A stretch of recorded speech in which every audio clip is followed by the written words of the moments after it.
Britain, in the decades after Boudicca's revolt, faced a long and painful recovery process. There was still a lingering distrust between the Romans and the defeated tribes. Governors were often too nervous to achieve very much. The borders were hardly extended much further north, and they achieved very little except pacify the Welsh guerrillas. Towns in and around Hampshire remained largely unrepaired, as people chose to remain in their villages and estates in the countryside.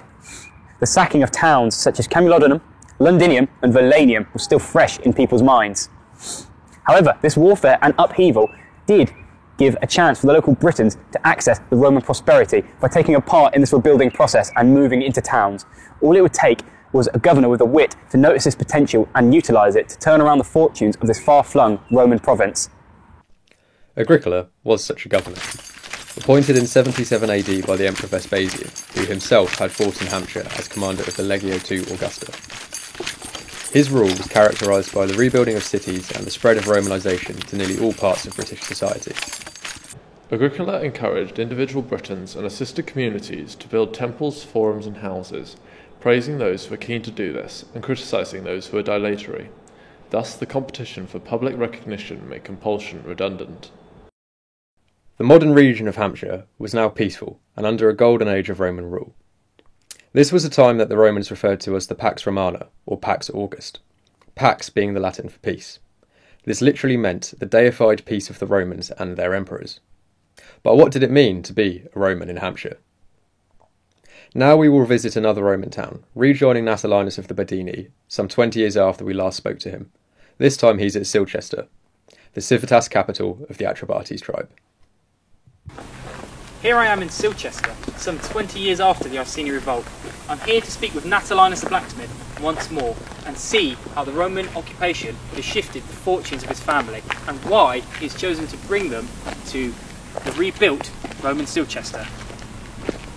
Hello Natalinus, thank you for agreeing to speak with us again. You're looking well after all this time. So how is business doing with the Romans? Well, after the Iceni War things were slow to start rebuilding. But our current governor Agricola and our previous emperor Vespasian, Dis Manibus, knew Britain quite well having served here, and they've really helped pump the empire's resources into getting us back on our feet. I've had plenty of business for building contracts like the Basilica here in Silchester, and I've actually ended up moving my forge here to keep the supply of things like nails, fixtures, hinges, locks up to demand. Sounds like business is very good then.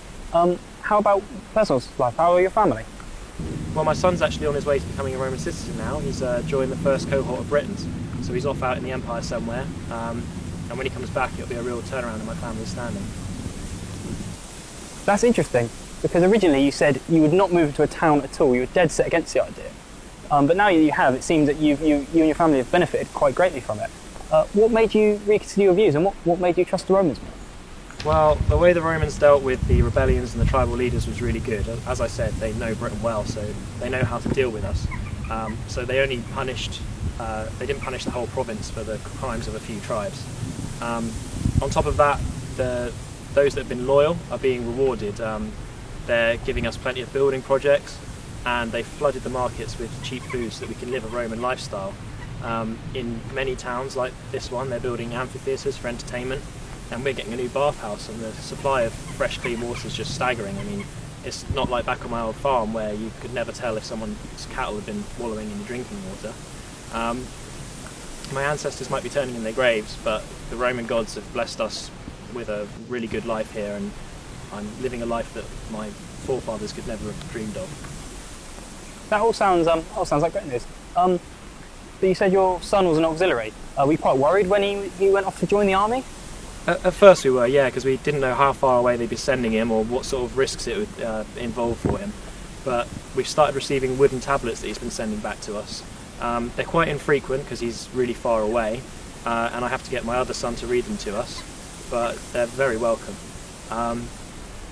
When he gets back he'll be a full citizen.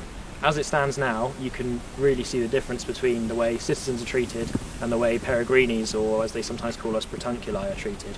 My son won't have to deal with any of that.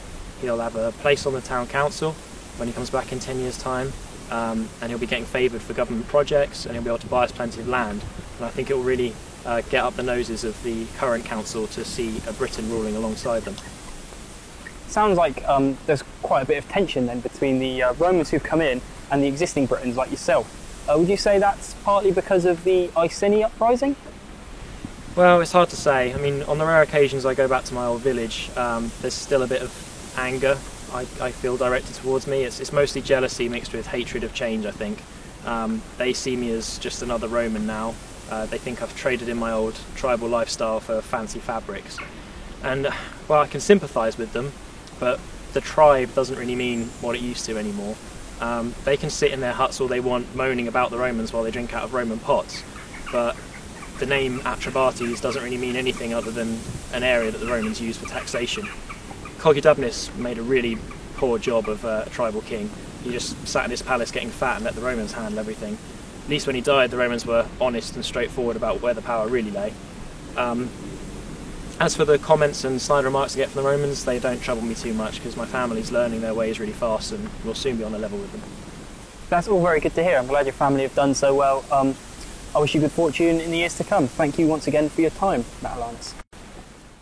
A source we have come to rely on for our ideas of the process of Romanisation is Tacitus, a famous Roman historian and senator. Tacitus provides an account of the governorship of Britain by Agricola, his father-in-law. It gives a contemporary, if second-hand account of who was ruling during Natalinus' life, and possibly why he could adapt as quickly as he did into Roman society. One section of Tacitus' Agricola has always hung in the minds of scholars as to whether Roman rule was draconic, benevolent, or a sinister mix of both. So the population was gradually led into the demoralising temptations of arcades, baths and sumptuous banquets. The unsuspecting Britons spoke of such novelties as civilization, when in fact they were only a feature of their enslavement. But was this just Tacitus waxing romantic over the death of his idea of a noble savage to modern decadence? What did the people living in Hampshire think of their sumptuous new banquets and arcades?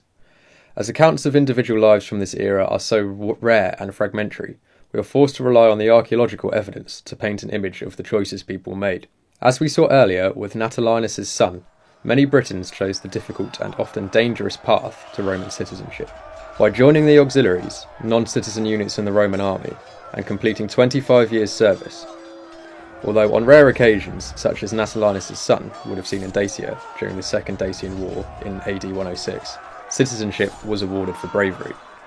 The Emperor, Caesar, Trajan, father of his country, has granted Roman citizenship before the completion of their service to the infantry and cavalry serving in the first cohort of Britons, 1,000 strong, Trajan's own, ordered the Torqui, loyal and true Roman citizens, as in Dacia, for loyal and true service in the Dacian campaign.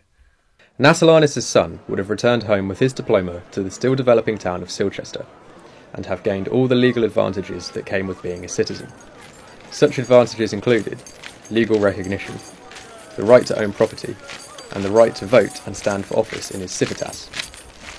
It would have been a jump in social class from many of his neighbours, who would still have been recognised as non-citizens, the Peregrini. The process of Romanisation increased so heavily under Agricola that it becomes difficult, especially within Hampshire and its surrounding territories, to find any evidence of the old British way of life, apart from some areas where traditional craft industries lingered on. In this time, the Romans sought to fully supplant their own culture on top of that of the Britons, as hybridisation had failed when the Britons rejected it with rebellion. In our next episode, we will see how far the process of Romanisation continued. Would Iron Age British culture survive in any form to the end of the occupation? And indeed, when the Romans left, was there anything of Celtic Britain that had influenced them?